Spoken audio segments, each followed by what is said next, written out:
Il a débarqué ce matin à La Réunion, le navigateur hérolté Quito de Pavan, après 3 semaines passées à bord du Marion Dufresne. Ce navire scientifique qu'il a récupéré au beau milieu de l'océan Indien après son naufrage sur le Vendée Globe. Le tour du monde à la voile et en solitaire. Quito accueilli chaleureusement après sa mésaventure dans les mers australes. Une petite escale donc de quelques heures sur l'île de la Réunion et dans les studios de Réunion Première où il nous attend en duplex. Bonsoir Quito, merci beaucoup d'être avec nous, de nous accorder cette première interview. Comment ça va après cette croisière un peu forcée sur le Marion Dufresne ? Ouais, ça va, j'ai repris un peu des forces et un peu le moral après mes aventures là dans l'océan Indien qui ont été un peu brutales et c'est vrai que ça n'a pas été facile là, les premiers jours à bord du Marion Dufresne, j'étais pas forcément en état d'affronter une centaine de passagers à bord de ce joli bateau qui est quand même assez mythique dans la région. À La Réunion, tout le monde connaît le Marion Dufresne pour toutes ses missions dans les terres australes et un peu moins par chez nous. Oui, qu'est-ce que vous avez fait justement pendant ces 3 semaines sur ce bateau ? Parce qu'il y avait un parcours qui était obligatoire, donc vous avez dû suivre un peu les équipes ? Oui, en fait, quand le Marion est arrivé, je savais qu'il faisait un périple assez long. Et en fait, j'ai fait le tour des îles que je connaissais pas encore, et des îles qui sont quand même particulièrement inhospitalières. On a commencé par l'île de Crozet. Ensuite Kerguelen, ensuite l'île d'Amsterdam, puis on est allé sur un petit bout de terre qui s'appelle Tromelin pour revenir à Maurice qui est beaucoup plus civilisé, et puis enfin la Réunion, donc on a touché terre ce matin et finalement ça fait 2 mois que j'ai pas touché terre à part quelques petites escapades sur les îles un peu froides du sud de l'océan Indien. Alors, ils ont essayé de vous chouchouter sur ce bateau. Vous avez eu la cabine du préfet, il y avait de la langouste à Noël qu'ils ont pêché. Ils ont essayé de tout faire pour vous faire un peu oublier vos malheurs ? Oui, c'est vrai que j'étais un peu l'attraction de cette rotation, la dernière rotation de l'année avec le Marion.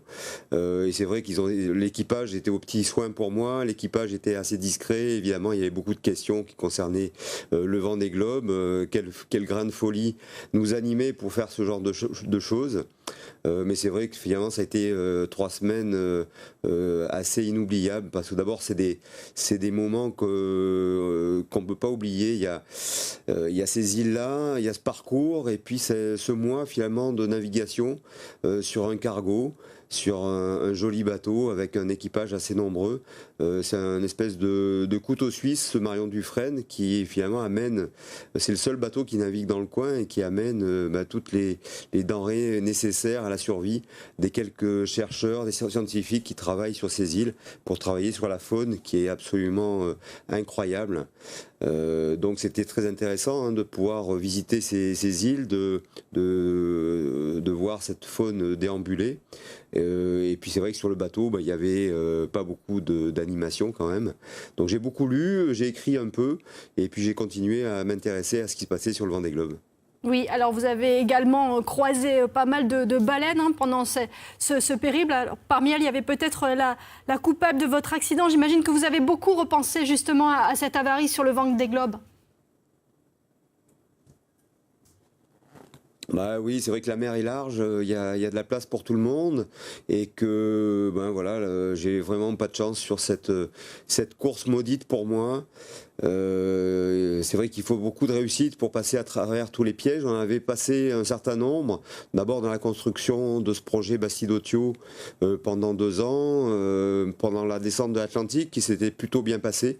Le bateau était vraiment nickel au moment de l'accident, et puis voilà, on a touché quelque chose. Alors un ovni, ça veut pas dire grand chose, ça peut être effectivement quelque chose de très naturel, ça peut être un cétacé, c'est probable, et quand je me suis arrêté à Crozet le lendemain, je me suis rendu compte du nombre d'éléphants de mer qu'il peut y avoir dans ce coin-là. C'est des bestiaux qui peuvent faire 2 tonnes, donc c'est vrai que si on tape un animal comme ça, ça fait vite des dégâts. Mais malheureusement, il y a aussi beaucoup de déchets, il y a des choses qui traînent dans la mer, il y a des containers, il y a des bouées qui servent aux scientifiques, mais il y a aussi par exemple des débris d'un Boeing 747 qui s'est abîmé en mer il y a quelques années. Donc il y a quand même beaucoup de choses et on ne saura jamais malheureusement ce qui s'est passé vraiment le 6 décembre dernier.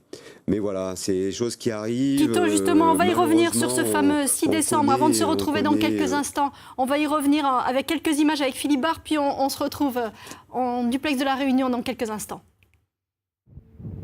Nous sommes le 7 décembre, très tôt le matin, en figure de proue du pneumatique, Quito de Pavon. Le navigateur vient d'être récupéré in extremis par les marins du Marion Dufresne 2, un navire de ravitaillement qui croisait heureusement à une dizaine d'heures du lieu de l'accident. Quelques heures auparavant, au large des îles Crozet, le voilier de Quito avait heurté un ovni, un objet flottant non identifié, un naufrage qui signait l'abandon du navigateur héroltais de cette course prestigieuse. Il y avait un truc normalement dans le puits. Vous allez voir. Il n'y a plus rien. Il n'y a plus de billes. Il y en a partout. Partout ils sont. C'est incroyable. Pourtant, le jour du départ, sous un soleil prometteur des meilleurs auspices, Quito de Pavon s'est lancé pour son 3e Vendée Globe, les 2 premiers s'étant soldés par des abandons. Quito va prendre un bon départ et s'installer au cœur du classement, aux environs de la 10e place sur 24 concurrents, même si les vents ne vont pas se montrer forcément favorables. 15 novembre, voilà, on est à l'entrée on est en poteau noir. Il s'est un peu étendu depuis le passage des premiers. C'est pas une bonne nouvelle, donc la journée a été mollassonne. Ce Vendée Globe s'annonçait donc comme celui de la rédemption pour Quito de Pavon. Une fortune de mer en a décidé autrement. Le marin a perdu son bateau. Sous le coup de l'émotion, il a annoncé ne plus vouloir repartir pour un Vendée Globe. Mais il avait dit la même chose il y a 4 ans lors de son précédent abandon. L'appel du large pourrait encore une fois s'avérer le plus fort. Oui, Quito de Pavon qui est toujours en duplex avec nous depuis la Réunion. Quito, évidemment, c'est la question qu'on a envie de vous poser. Est-ce que le Vendée Globe, c'est définitivement fini ou il faut jamais dire jamais ? Oh ben oui, comme vous l'aviez souligné, j'avais déjà dit ça il y a 8 ans et il y a 4 ans après mes abandons successifs.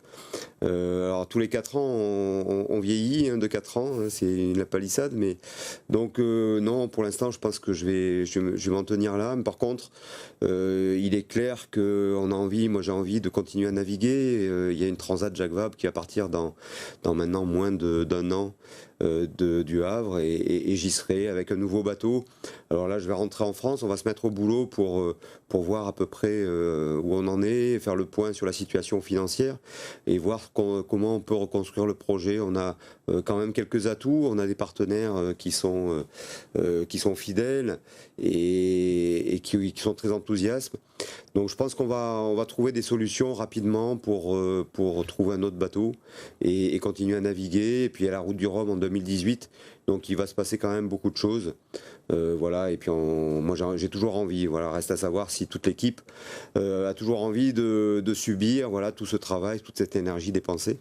C'est vrai que c'est beaucoup de travail et que c'est quelquefois un peu décourageant, mais bon, moi je pense qu'on a encore des belles choses à faire. On acquiert un certain nombre de choses avec ces expériences et on va repartir sur l'eau. Donc envie de se jeter à l'eau à nouveau. Là, dans l'immédiat, vous allez prendre bientôt un avion pour rentrer, j'imagine, dans la région, passer le réveillon ici en famille. Qu'est-ce qu'on vous souhaite pour 2017, Quito ? Bah voilà, de retrouver l'énergie nécessaire à remonter un projet et puis qu'à partir du printemps, on soit capable d'aller de nouveau sur l'eau avec un nouveau bateau aux couleurs de Bacidotio pour être voilà, au fin novembre sur le podium de la Transat Jacques Vabre au Brésil ou en Colombie parce que c'est pas encore décidé. Merci.